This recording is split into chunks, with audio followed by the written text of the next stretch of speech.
The Story of Dr. Dolittle by Hugh Lofting. Read aloud by Samantha Dunn. The 8th chapter.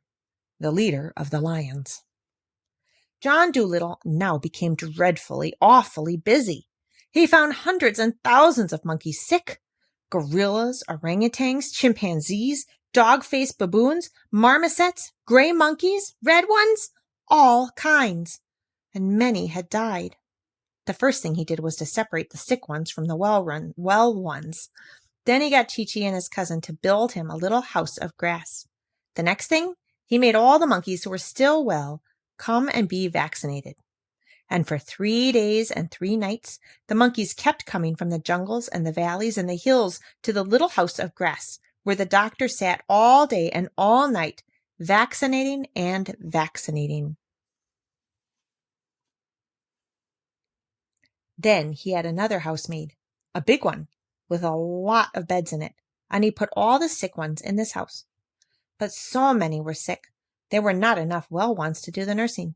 So he sent messages to the other animals, like the lions and the leopards and the antelopes, to come and help with the nursing.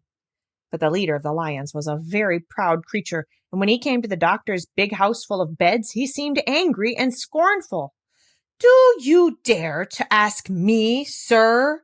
he said, glaring at the doctor. "Do you dare to ask me, the king of beasts, to wait on a lot of dirty monkeys? Why, I wouldn't even eat them between meals." Although the lion looked very terrible, the doctor tried hard not to seem afraid of him. "I didn't ask you to eat them," he said quietly. "And besides, they're not dirty. They've all had a bath this morning. Your coat looks as though it needed some brushing badly. Now listen, and I'll tell you something. The day may come when the lions get sick, and if you don't help the other animals now, the lions may find themselves left all alone when they are in trouble. That often happens to proud people." "The lions are never in trouble. They only make trouble," said the leader, turning up his nose, and he stalked away into the jungle, feeling he had been rather smart and clever. Then the leopards got proud, too, and said they wouldn't help. And then, of course, the antelopes, although they were too shy and timid to be rude to the doctor like the lion, they pawed the ground and smiled foolishly and said they had never been nurses before. And now the poor doctor was worried frantic, wondering where he could get help enough to take care of all these thousands of monkeys in bed. But the leader of the lions, when he got back to his den, saw his wife, the queen lioness, come running out to meet him with her hair untidy. "One of the cubs won't eat," she said. "I don't know what to do with him. He hasn't taken a thing since last night." And she began to cry and shake with nervousness, for she was a good mother, even though she was a lioness. So the leader went into his den and looked at his children, 2 very cunning little cubs, lying on the floor, and one of them seemed quite poorly. Then the lion told his wife, quite proudly, just what he had said to the doctor. And she got so angry she nearly drove him out of the den. "You never did have a grain of sense," she screamed. "All the animals from here to the Indian Ocean are talking about this wonderful man and how he can cure any kind of sickness and how kind he is, the only man in the whole world who can talk the language of the animals. And now, when we have a sick baby on our hands, you must go and offend him? You great booby! Nobody but a fool is ever rude to a good doctor. You—" And she started pulling her husband's hair.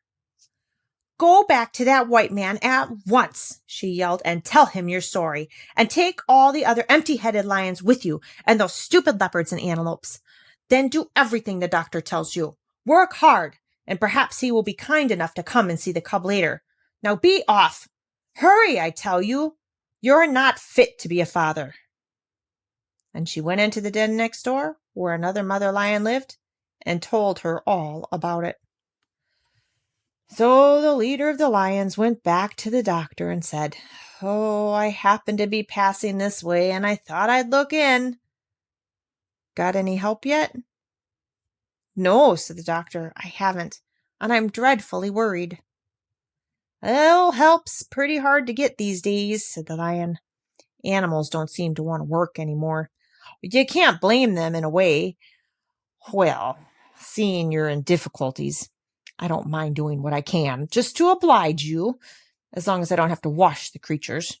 And I have told all the other hunting animals to come and do the share. The leopard should be here any minute now. Oh, and by the way, we've got a sick cub at home. I don't think there's much the matter with him myself, but the wife is anxious. If you are around that way this evening, you might take a look at him. Will you?" Then the doctor was very happy, for all the lions and leopards and the antelopes and the giraffes and the zebras, all the animals of the forests and the mountains and the plains, came to help him in his work. There were so many of them that he had to send some away and only kept the cleverest. And now, very soon, the monkeys began to get better. At the end of the week, the big house full of beds was half empty. And at the end of the second week, the last monkey had got well. Then the doctor's work was done, and he was so tired he went to bed and slept for 3 days without even turning over.